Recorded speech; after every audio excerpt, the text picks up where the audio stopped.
Hello and welcome back for our series on faith inspired leadership. We have had an incredible experience the last few weeks sitting down with leaders who are excited, who are rooted, and who are on purpose for faith inspired leadership and multifamily. We've been interviewing our task force members as we have been a collective building, collaborating, and launching the first inaugural faith inspired leadership and property management course. Wow, it has been a journey. And I am so excited today to be sitting with none other than the incomparable, incredible, glamorous Chiccorra Connor, who is not only an industry icon, but a voice in the industry for education, for leadership and authority. And when I thought about not only what leadership is, we looked at all the different perspectives of our task force members. You've heard from the visionary, you've heard from the educators and the curriculum developers, you've even heard from the academics from the university side. But today I wanted to give you different perspective on how to steward influence. Because what we see today is that leadership is not just in an office behind a desk. It's not just the title and the website and the CEO name.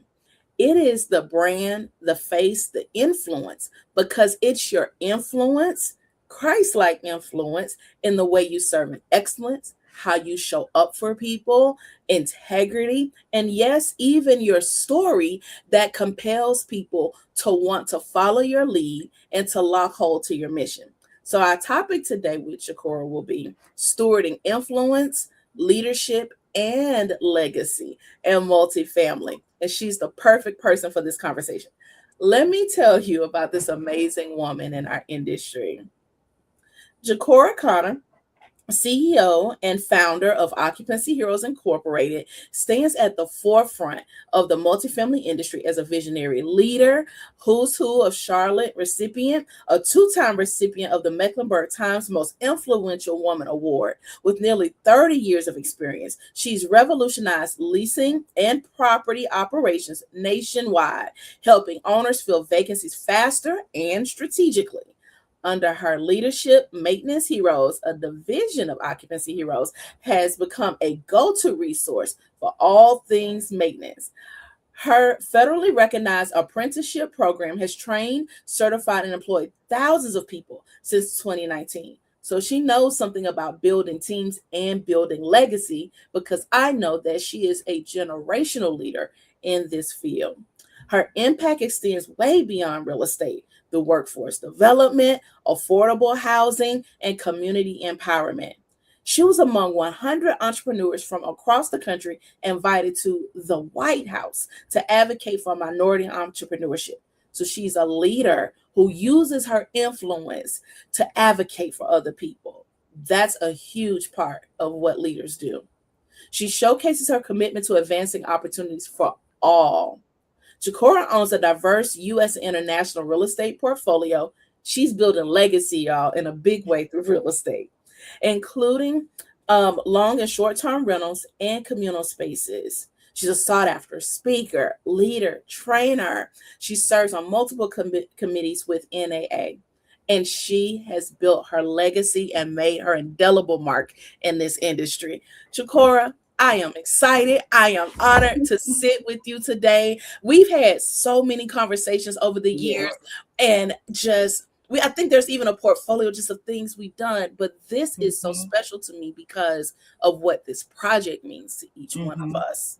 It's personal and it's different. It's not just about industry education, but through a lens that I don't know that we've seen anybody else do this before, from a faith-based lens. So like me, I think we both got a phone call about a year and a half ago, right? That said, hey, from our good friend, Stephanie Purier Helen, hey, I want you to be a part of this initiative.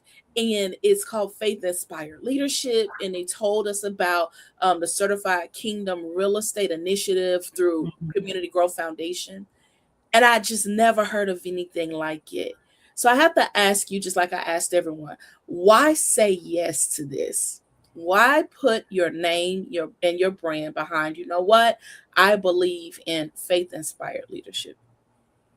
Well, first, thank you for having me on today. I appreciate everything that you said, and I appreciate our relationship and Yes. all that we have done together. So, Mhm. thank you for that. But I got to tell you, it was important for me to participate because leadership is more than just driving results. I know it's hard for people. They're probably like, "Oh my God, really? Did she say that?" Because I'm all about results, but Yeah. it's all about serving people, and I think that we need to remember that. Throughout my career, I've seen firsthand how faith influenced the way that leaders navigate, whether it's challenges, how we build relationship, and we make decisions. And I've seen it with and without integrity. I've also experienced moments where standing firm in who I am was not the easiest path. There were times when I endured challenges simply because I chose to remain true to my faith and my beliefs. And what gave me the strength to hold on was the foundation that was built within me. And that came from, of course, my family, the community, people who poured into me, and overall, my faith. And this industry is built on people. I mean, think about it. We provide homes, we create entire communities, and we impact lives every single day. So when the opportunity came to me to participate in this task force, I saw it as a chance to help create something that allows leaders to explore how their beliefs and their values shape the way that they lead. And, people want to be authentic, right? We want to bring our whole selves to work. And people say it all the time, bring your whole selves. But many of us are afraid to do so. And in this course, it creates a space where leaders can grow professionally while remaining grounded in their principles that make them who they are. And Melissa, I'm gonna be honest with you because I like honesty, I right? know. I appreciate that. So that's all true. Everything that I said Yeah. was true. Yeah. Okay. But I gotta tell you another reason why it meant so much to me, and this is the vanity in me, because we all got a little bit, but I'm gonna own mine today. Okay. Come on with it. Yeah, so I was honored to be considered because, this work, it felt to me like confirmation that someone saw me. They didn't see my title, they didn't see my accomplishments, they didn't see the businesses. They saw the person that I have worked hard to be. And it felt like someone recognized the effort, that it takes to live with integrity and to serve others and to stand firm when it's difficult, right? Yeah. And it's like I'm that person. I really I strive to be a righteous person, both in my personal and my business life. And so for me, being invited, in addition to all those things, it just really was like, you know what? You get to contribute to something that is great. And it was just confirmation that character still matters, and that when we strive for righteousness, we inspire others to do the same. So it was a huge honor, before everything else, to be honest with you. Thank you. Thank you for sharing that from a personal lens. Mhm. I believe we both have experienced this in other leaders in our space, that oftentimes people see and approach us as what we do or Mhm. what we can do for them, and not always the person we are, the Yes. values we carry, the decisions Mhm. we have to make. And I do believe, especially over the last year and a half that we've all had the chance to be together, for me personally, it humanized these icons and leaders I look up to in a way where, like I Yes. shared in, I think, our interview with Dave Snyder and John Cadis was, Mhm. I did, you see, I'm like, wow, okay, this is a CEO. This is Mhm. someone who is built like big businesses or presidents of companies. And at the end of the day, what the Lord showed me, he's like, these are all my children, and That's right. That's right. we're all human, we're all God's children. And what humanized it was being vulnerable with one another Mm-hmm. about our beliefs, um, taking moments to pause, to pray, to be Mm-hmm. vulnerable with our prayer requests. Yes. No, because life was happening as we did that. And a lot of times people do not see life of the leader. And one thing I can say about you on Mm-hmm. all of your platforms, you share life while you're leading, right? From the beginning. And Mm-hmm. we are, I think, just now where the world and the economy is catching up with Yes. giving leaders a voice beyond the company, but to Mm-hmm. be the human, and it's deepening the Yeah. connection with Right. the people Yes. and with the new generation of the workforce. And so thank Yes. you for being that leader. And I know it was very unconventional when we first started. Like you would post content, I would post content, people would see your real lives. Like we get to see your family life. We get to see Mm-hmm. your decisions in business. We get to see the frustrations. Like you're so real about that stuff. Like I'm stuck in an airport, or I'm not feeling well today, or this is going on with Mm-hmm. my kid. And it's like, oh, people, we can talk about that. You better Yes. talk about that. So That's thank right. you for sharing the personalized side. And I think what Absolutely. that did just now, Chiccorra, even before we get deep into the conversation, what it Mm-hmm. does is disarm people, Mm-hmm. and it allows them to hear without filters and without bias and say, wow, now I can connect with the person. And thank you Exactly. for that. Thank you. That was a wonderful way to start this conversation. So, Live my truth. it gave and you know what? That's really what integrity is. People use that word a lot, and Mm-hmm. you and I've even, we've talked about what integrity means. And to be integral is, yeah, honesty. But in the last few years, God has changed the definition of that for me, where it's Mm-hmm. the quality of your honesty. Mm-hmm. Okay. Meaning, you can tell the truth, but am I Yeah. gonna be vulnerable and volunteer the whole truth? Am I Yeah. gonna give you the full story? Mm-hmm. And a part of that is what we are leaning to in this course is Mm-hmm. how to lead in a way where you're trustworthy, where you can connect through stories, where you steward the relationships well. And a part of that is, like you say, I'm just gonna tell the truth, and that is a part of relationship building. So Mm-hmm. you talked about the role of like faith and values, but I want to talk about the supplier partner perspective for a minute. Mm-hmm. As a supplier in the industry, when you looked at this course, the curriculum, the modules of the course, talking about ethics, there's a whole module that you were one of our leaders that recorded in the ethics module. We talk about stewarding assets, right? And Mm-hmm. just really equipping it from a biblical lens. Yes. Tell us why that particular part of the course is so important, specifically for supplier partners. We talked a lot about the owner operators and their teams, but supplier partners have a unique position because you're stewarding relationships across the country and abroad. Like you're looking at a very different vantage point than, say, an employee or team member working for an owner operator. So how's that different for you? As far as just being honest and having integrity as a supplier partner. Well, yeah, like even think about let's say, for example, the ethics module that you Mm-hmm. recorded, right? Mm-hmm. Like you have a different perspective than a lot of the task force members. Most of Yes. them looked at it as, hey, I'm a president or CEO, owner, operator. These are the people that are on site, right?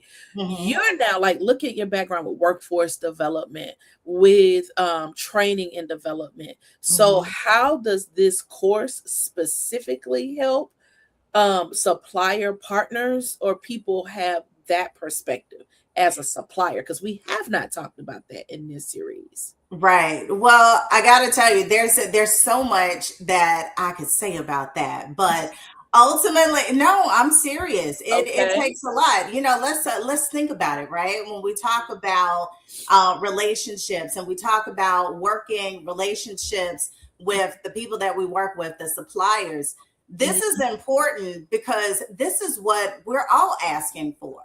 mhm, Okay. I mhm. mean, think about that, right? The people that we work for, they're looking for people to be authentic and honest and all these things. And they don't want to have to question and second guess, was this person being honest with me and upfront?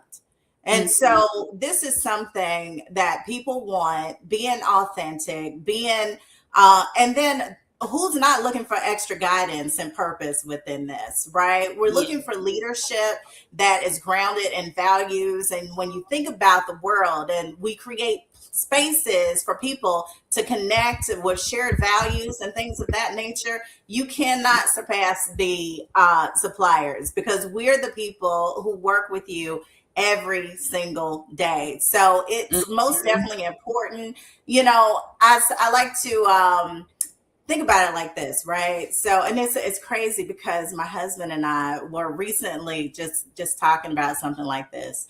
It wasn't this exactly, but basically, we're trying to make it to where as people are aligned.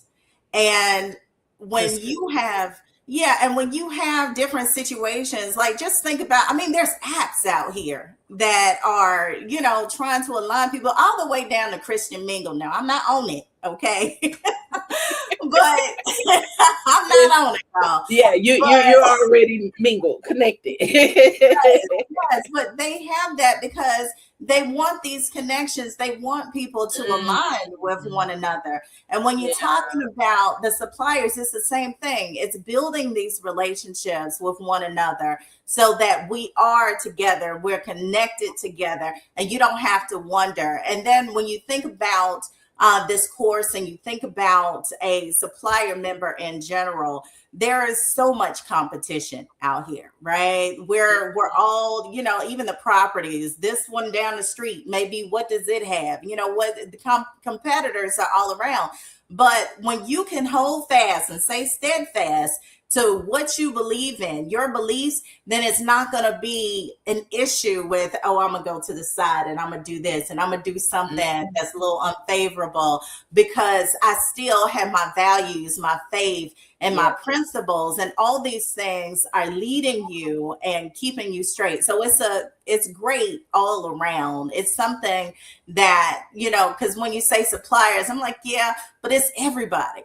You know, this is, and again, it's something that all of us are longing for. When we say, take your whole self with you wherever you are we really doing that? Do we feel comfortable in doing that? You know, even myself as a supplier, I was always a person that stood on my morals, and I held fast to everything. I didn't do anything that I wasn't supposed to do, but sometimes I didn't speak up. You know, sometimes I held myself in the back and I didn't share my voice because I was concerned about, well, how is this going to affect my business? But we have to understand, when we have faith and we have our values, then that is what is going to sustain us and going to hold us together. I love that you brought that up.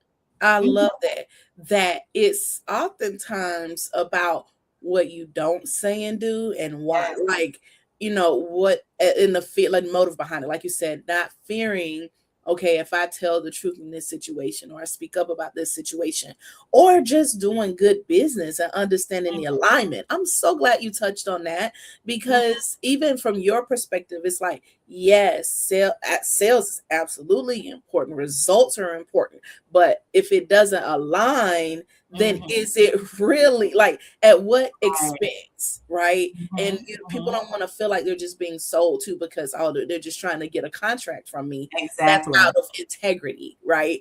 But it's no, I want long-standing relationship, partnership, being honest about the results and outcome, you know, and the projections here. And so I love that you said that. That's a great perspective, alignment. Now, the first part of what we put in today's discussion was influence. And that word gets tossed around a lot, right? It does. And we've both been in the industry a long time. What I've noticed, and I'm sure you've seen it too, is we've seen a cycle where we've gone from leading from the perspective of our title. Like you look at LinkedIn right now, for example. Mm-hmm. Mm-hmm. LinkedIn used to just be the place where people talked about work. It was your digital resume. We didn't get into the personal things. It definitely was not the space to talk about um our free thought leadership outside of the workplace, That, right? that it, has it changed. We did not post vacation pictures. We Mm-hmm. didn't talk family. We surely didn't talk about religion, and look at where we are now talking about faith and beliefs, right? But Exactly. now you look at the arc in that evolution, if you will. Now it is popular to be Mm-hmm. a leader influencer or an executive influencer, when that was most leaders like, I didn't want a platform, I just want to run my business. But Mm-hmm. what I've seen you do is natural, do it in a natural way of, hey, I'm just kind of being myself here, and this is the Mm-hmm. place I choose to do it. But how do you do that when you like to build a platform in a way that's inclusive, that's inviting, and that helps, I guess people call it a brand or a personal brand, if you will. I even saw that evolution where, in addition to the empire you built with Occupancy Heroes, Maintenance Heroes, now there's Chiccorra, the brand, the speak. There is, Yeah. it really is, being honest, right? And Yeah. so now people get to see, oh, I get to hear your story on a Mm-hmm. stage or in class or from a platform. Can you tell, like, give some advice to leaders? How do you be intentional with your influence? Mm-hmm. How do you steward it well? And what I mean by stewarding it well is just that, like how you said, make sure you're in alignment. Hey, am I oversharing? Am I not sharing enough? You get what Mm-hmm. I'm saying? So can you tell us about that perspective? Well, personally, my faith in everything comes before anything else. And for me, it's so important that I stay true to myself. And you've probably heard me say it several times over. But for me, I have to be the same no matter what space I'm in. And it was so important to me, not even, for all my children, but for my girls, right? I Yeah. needed them to see that and be able to identify their mother wherever I am, right? It doesn't matter if, it's religious, business, I'm in a store, whatever, right? And so it's so many people out here who are just like, well, I got to share this and I got to share this and do that. But no, I mean, of course, you be intentional, but you just let it flow. You just live it, live your truth. The truest example that we can be is live it, live who you are. And so for me, I'm a mother. I got a lot of children. And I'm married to an entrepreneur. So, life has been always intense for us and with the businesses and all these things. So I knew that other people were out here going through the things that I was going through. And all you saw was just everything, just prim and perfect and, like that Stepford wife type thing, right? Yeah. That's what we were striving for. Um, I couldn't be that because I knew what was really going on. So, when we out here trying to be perfect, that's great, right? We should strive for success. But what bumps are we going through? What's reality, right? And so, I do share my family and everything that I go through, but you still have to keep something for yourself. So, and all of that. You see my children all the time. You know that I'm happily married. I love my husband and he loves me. He said so. But you're not going to see him, right? That's for me. I share so much of my world, so much of my life. You get my babies, you get my fumbles and all those things, but you can't have a man. Right. Mhm. So you may get a hand or an arm or something like that, but you have to have balance, just like in your real life, in your everyday, you have to preserve something for yourself. You got to keep something for yourself. So just be open and honest. You can be transparent, but you don't have to give everything. Okay. But you got to be a helper. Like, that's the thing. We are here to be helpers. It's not just always fun and games, but it's reality. And brand yourself with the truth, who you really are, because ultimately everything comes to the light, everything comes to surface. If you are out here faking the funk, people will eventually know. Mm. Balance yourself with the truth. I love that. Mhm. One thing that you have shared that ties into what we talk about in this course, and I say this a lot, like a legacy of leadership, right? Mhm. Mhm. You are a true, you come from legacy and you're building legacy. And that's a part of what we're talking about. Tell us more about how you're building that generational legacy, not just through your family, because you're doing that. Like you said, we said in your bio, like you're establishing a legacy of real estate development and wealth. How are you empowering and equipping other leaders to do the same thing? And even tying that back to your faith about Mhm. generational wealth. It says in the word, like, a good man leaves, an inheritance, not just for his children, but his children's children. And so, because like we're taking a biblical perspective in this course, that is a part of that. Are we building companies with legacies that last and outlive us? Are we building committees and programs and things that go far beyond us? How are you equipping other leaders to do that? Okay. Well, I got to tell you, it's all about, and you know what I heard okay, so you and I had some communication and we talked about platforms, right? Mhm. And you were like, what's the difference there? And so for Yeah. me, I've never been about building a platform, right? Because platforms give us visibility and legacy gives people opportunity. And Mm, so, I mean, look, write that down. What that they is say about good. it. Yeah, I hate that, but that's good. But that's good. Platforms yes, give yes, visibility and that's right. opportunity. That's right. And so, my faith has taught me that everything, there is a net flying around. That's okay. That's But okay. Hmm. everything I've been given, and this is what I want all of us to hear, and what I want all of us to know is that everything that we have been given is on loan. Okay, our time, our business, my influence, knowledge, and resources. They're all meant to be used in service to others. And that's why we don't measure titles and the followers and even revenue. Now, hold up. Those things are great, and the revenue especially. I love it. Okay. But that is not our legacy. Okay. Legacy is found in the people that we pour into, it's in the communities that we served. And all these things are so important.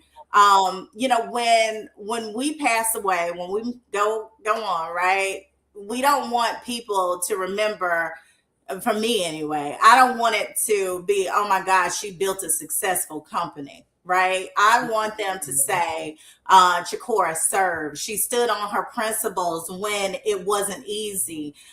She opened doors for other people, and she left this industry better than she found it. That, to me, is legacy. That's the difference between building that platform and building a legacy, because a platform or something that you're building for yourself, that ends with you. But legacy lives on long after you have left.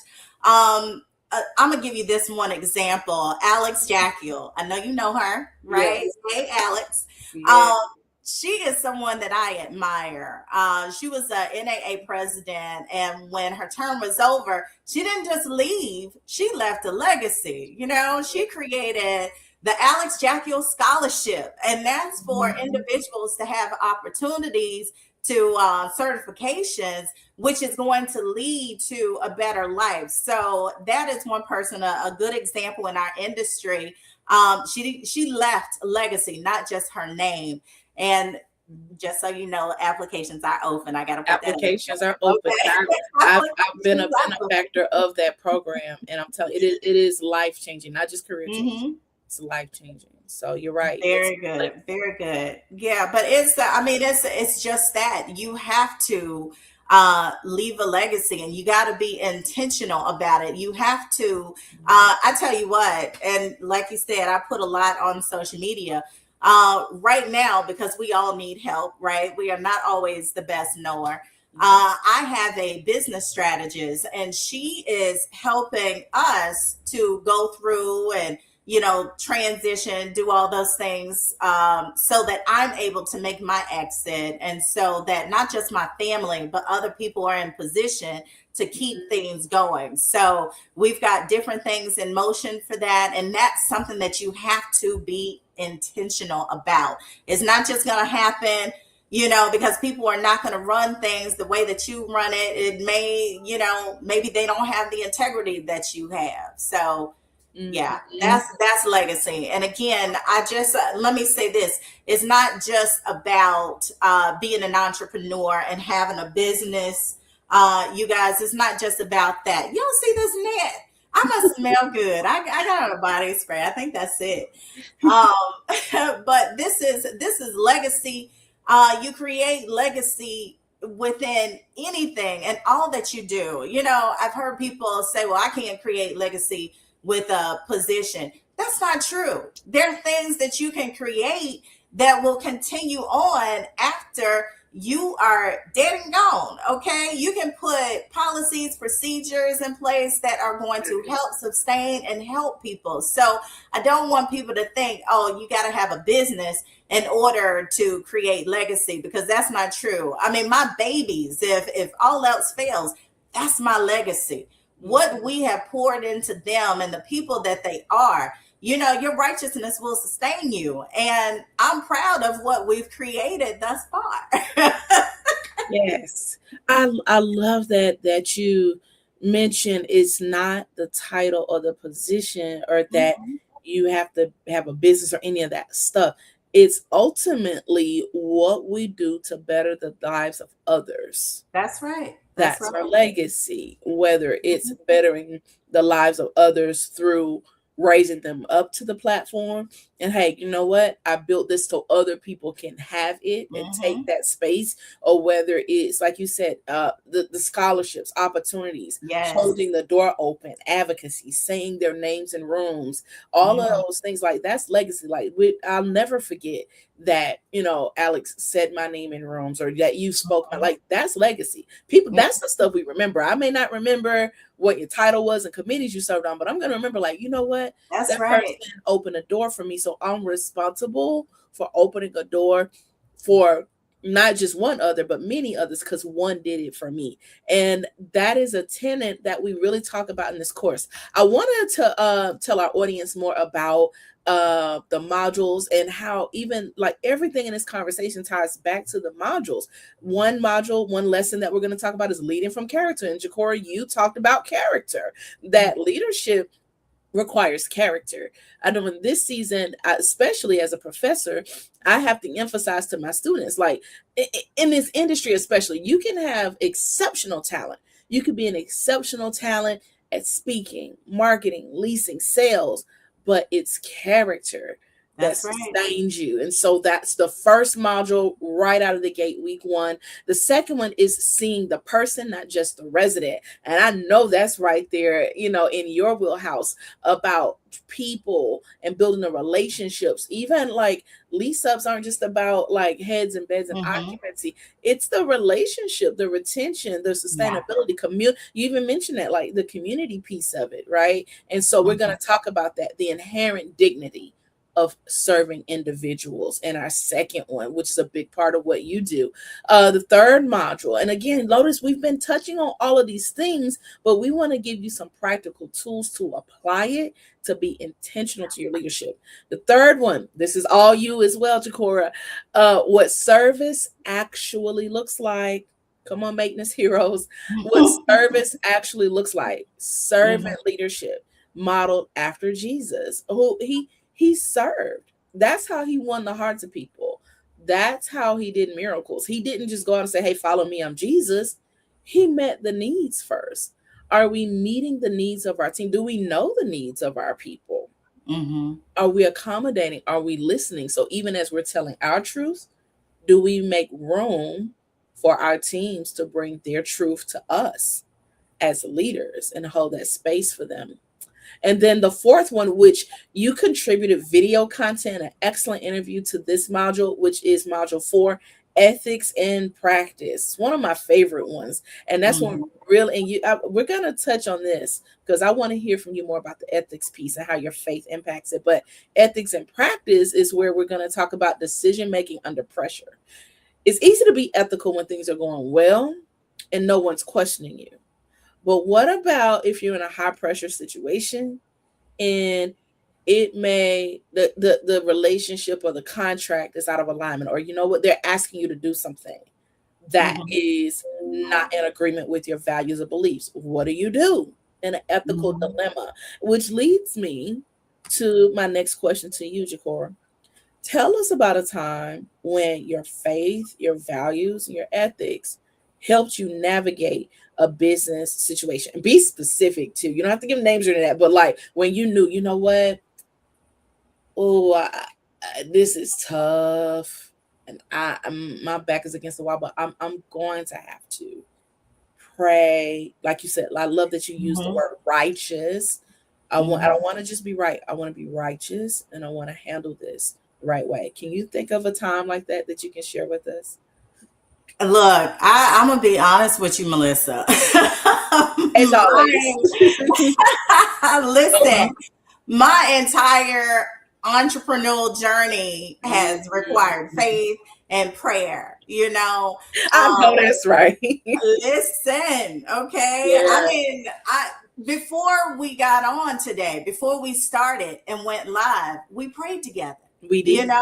That's it. I mean, literally, before I go on stage, anything I do, I'm going to pray. I have a photo of us, me, you, and Nicole Salmary, where there were some technical difficulties. Yes. We were presenting. Okay. Yes. And we were like, oh my God, what are we going to do? And it was like, come on, y'all, let's pray. And it wasn't even intentional, but someone captured that picture. They did. Because that is truth. But I got to tell you, as a woman leader, right? Because that's different too, y'all.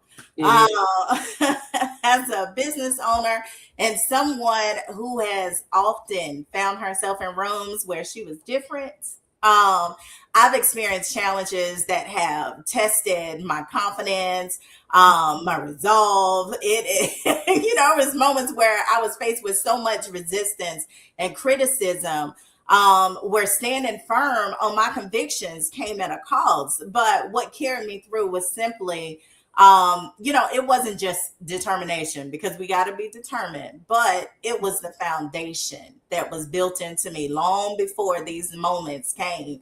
And when Occupancy Heroes was first started, I think this is important. I'm gonna give you this. Now, if you want me to go into detail and tell you about some stuff I've been through, I can give you some stuff. Okay. Whatever you're willing to share, that's going to give us. I think people need real examples, because sometimes if we don't have these conversations, we think it's just us.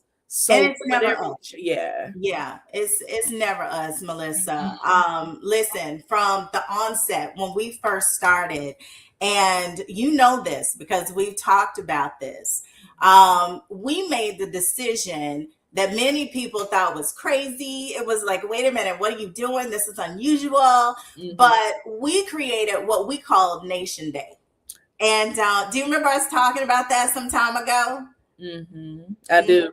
Yes. And so basically, we would take either 2 to 3 days out of the week, every single week. Okay. And we would intentionally step away from the business activities and step into the community, and we served the people. We poured into the neighborhoods. We went into different organizations, families, anybody who needed support. We were there and we were helping them. And I got to tell you one thing, and this is like truth. During this time when we were doing this is how Maintenance Heroes training division came about, because we were speaking with a gentleman. I remember I was in a church and I was talking to him, And I said, listen, we're going to get you food. We're going to do this. And he said, man, I need a job. And I was like, whoa, wait a minute. Okay, I can help with that. And then he was like, yeah, but I need something that really is going to sustain me. He said, all these things are great. And I said, oh my goodness. And so that's when we came up with the training. We have to train people to be able to open themselves up to this opportunity, right? So it helped me being faithful and us, because it wasn't just me, right? Us working in the community and help to build something great, that legacy everlasting. So from a traditional business perspective, some people would question that decision, right? But we believe that our purpose was bigger than ourselves. We believe that business could be a vehicle for service. And we believe that if we focused on serving people, everything else would follow, and, stay rooted in faith. And it happens. So thinking back, I truly believe that commitment to service helps shape who we are. And today, Occupancy Heroes has grown into this 8-figure business. We've weathered so many economic downturns. We've had challenges, uncertainties, good people, bad people, all of that. Right. But most importantly, we have had the opportunity to help thousands of people over the years. So when I reflect through the journey and where God has came in and helped to guide me, this is always the first thing that I think of, because faith gave me the courage to stay committed to service when it wasn't easy. Right? It was not easy. It was a struggle. It was challenging. We had literally just started a business, but our first year in business, Melissa, we came in with $1 million first year. And that's crazy. I know people are doing it, but for us, that's not what we were thinking, right? We honestly, we hadn't even put our numbers together and said, well, this is what we're going to bring. But that was major. And then I'm going to say this, like, just keeping it going. Even though we had reached a point, we were doing well and all these things.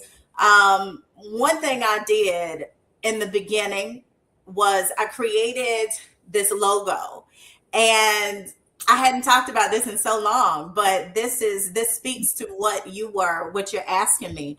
I would lighten and darken the face of that logo, right? Like, as I put it out there, and people, who I was submitting proposals to. And then finally I stepped up. I said, yeah, we're not going to do this anymore. We're going to create a logo without a face. This is everyone. When you look at our logo, you see, okay, the strong figure backed by the team, right? And so you look at it, look like the maintenance heroes, but you take it however you will. But that's our army back there. But I still, even though I did that, right, and I brought myself out, I showed my face, and it was like, look, this is who I am, right? Because we deal with a lot in our industry. I still was fearful about speaking up, right? And it did not come to me until 2020, when COVID hit, when we had this great pause, right? Where everyone had to be still and everything was in your face. Everything, you had to own it. You had to receive it.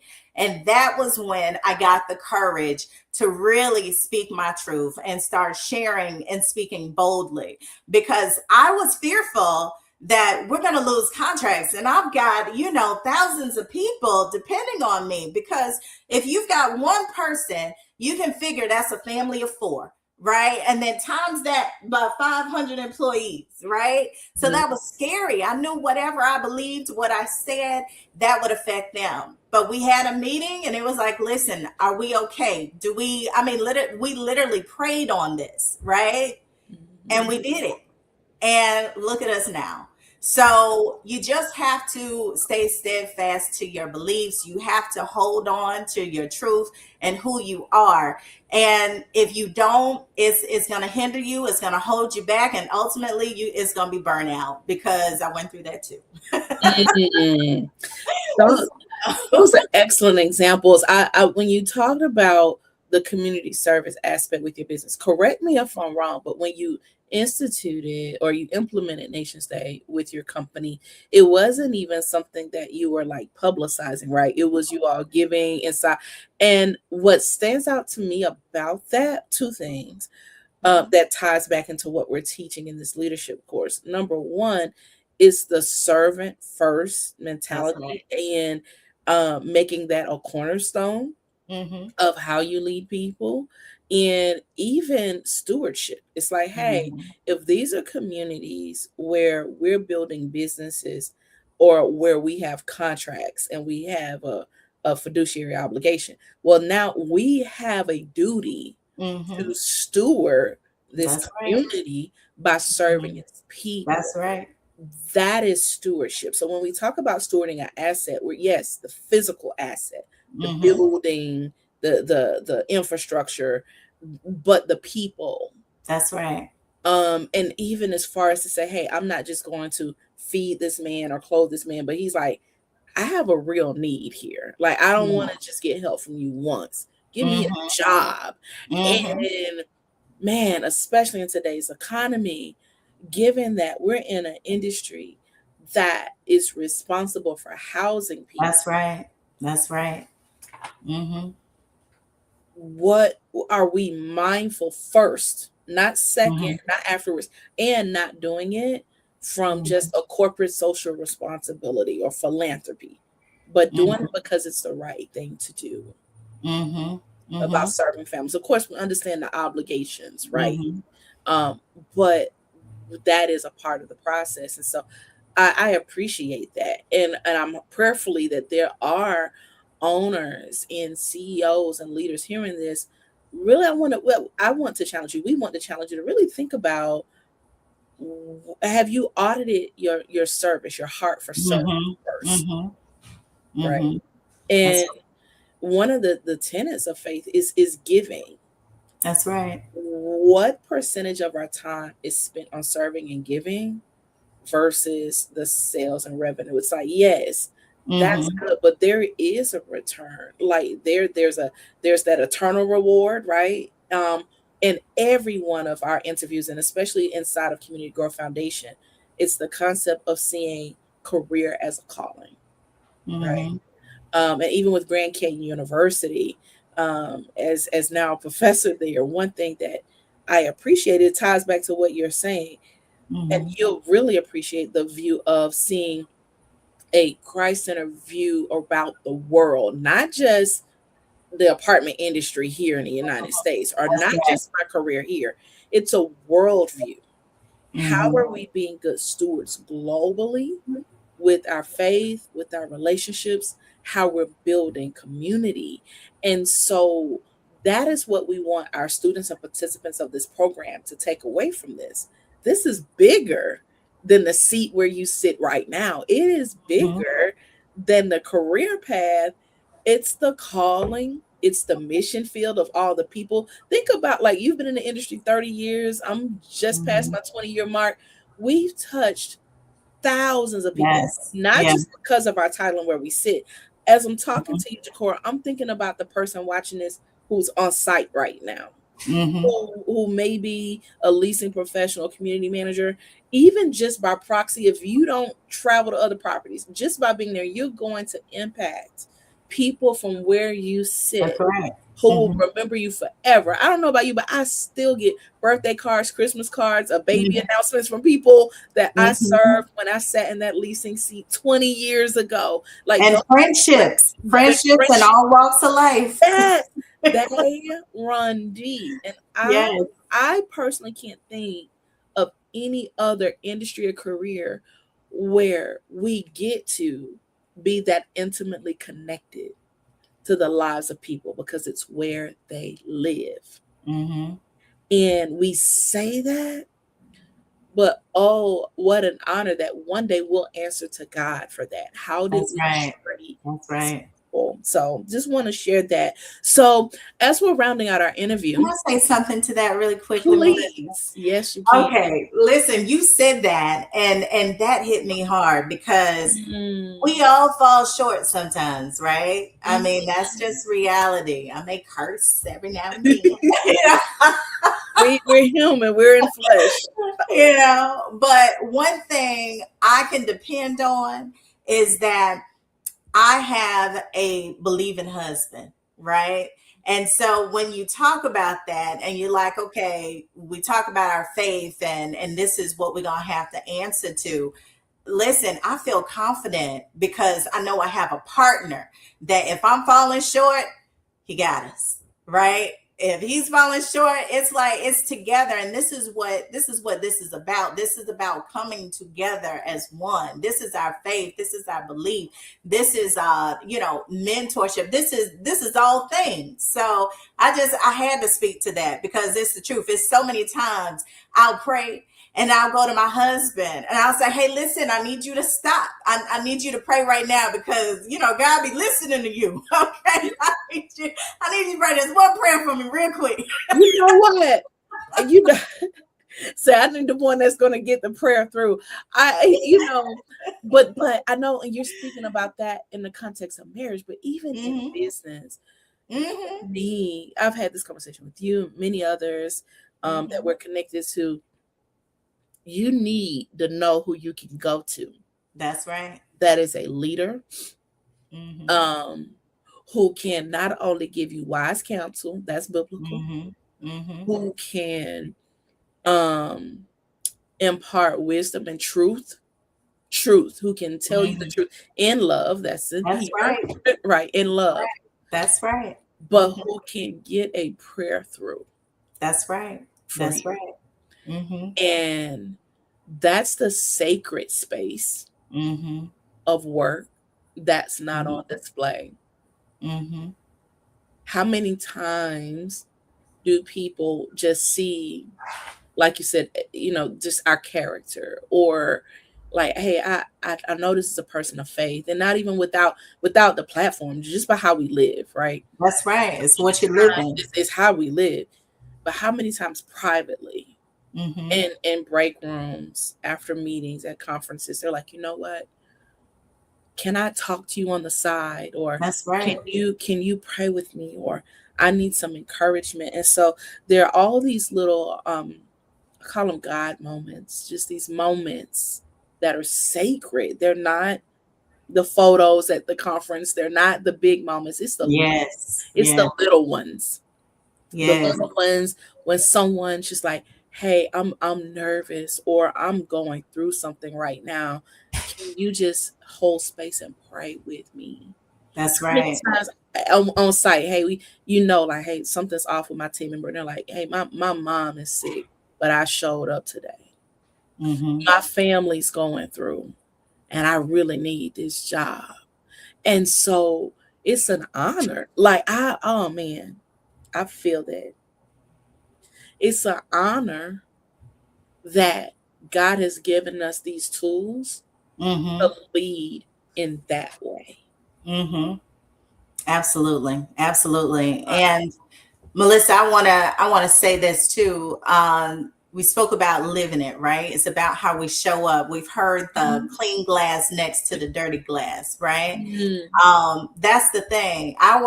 It's not for us to try to make everyone to believe as we believe, right? It's that I've always been taught that, no matter who you are, a good Christian is a good Jewish person, a good Muslim is a good Christian, all these things, right? And because it's about your righteousness. It's about holding it all together. So what I would say to someone in this situation who's viewing this is to it doesn't matter your beliefs. It doesn't matter, if you don't classify yourself as a Christian, whatever your beliefs are, this gives you a foundation. We are taught all the time, right? We go for training on how to lease, on how to do maintenance, all these things. But this course is teaching us how to lead with the heart. This is giving us all that we need to be righteous and be good and live the life that we want to live, because we all want to show up as our true selves. Okay. But this is showing us how. and showing us how to incorporate that into our everyday lives. And it's not just about business, because then it's going to flow over into our personal as well. So I think it's important that we know that. Thank you for saying that. And so this is our invitation, our call to action to you. It's not too late. The course enrollment is still available. We're excited about our applicants who have already submitted their applications, their essays. It is, Yay! yes, it is. We're so excited for you. We will launch our course July 26th, I'm sorry, 27th. July 27th will be the kickoff day. I am so excited. Listen, when I tell you, Chiccorra, it is, you know me, you know, like the fact that I get to stand alone, like, and represent people I respect so dearly, but at the intersection of the industry and corporate and community, and I get to talk about my faith. Like, I'm like, wow, it is incredible how when Yes. we do show up in truth, as you say, that God will open doors that you could. I never thought that. It is honestly synonymous to me with every new wave of conversations from when we started having conversations around diversity. Then we really started being more vocal about mental health. Then we vocalized a move in compassion and space for neurodiversity. But the one space that we cannot leave out of the conversation, That's right. That's right. is our faith. That's So right. we invite you. The link is below, Community Growth Foundation /education. We are excited. Our task force is ready to meet you, to hear from you, to get you enrolled. Someone from the team will reach out to you with further instructions. Go ahead and fill out that application today. Be a part of our inaugural 25 as we kick off this course. This partnership is historical. You hear That's me? right. I can't think. Now, we have industry programs that are phenomenal. We've both taken many of the industry education and teaching, but the difference here is, regardless of your faith, this is giving you a biblical perspective on leadership. And it's just life principles and tools. We have many tools along with the curriculum that we'll go through together in the course, such as the High Road Leadership book from the incomparable John Maxwell, who he himself is a industry leader in business, but he's a pastor, so he knows how to speak the language of faith in corporate and indoctrinate some of those principles. So I'm excited about that. So make sure you go to the link below, Community Growth Foundation Education, inbox or email, reach out to Chiccorra if you have questions. As a task force member, you'll get to see her face and her content throughout the course, or you can reach out to me, as I'll be your professor for the 8 weeks. It's self-paced. It's online. You can do it around your working hours or your free time, but I'm there to encourage you and foster community and facilitate your process to be a faith-inspired leader. Chiccorra, thank you so much for your pour, Thank you. for your wisdom, and for your truth. We appreciate you. We honor you. And to our task force members, what an honor it is being to host this series, to highlight your stories. Continue to stay tuned. Share this content. Like, share, subscribe. Go follow Community Growth Foundation. Thank you, Grand Canyon team, for your partnership to launch this program. We'll see you on the next part of the series. Bye for now. Bye.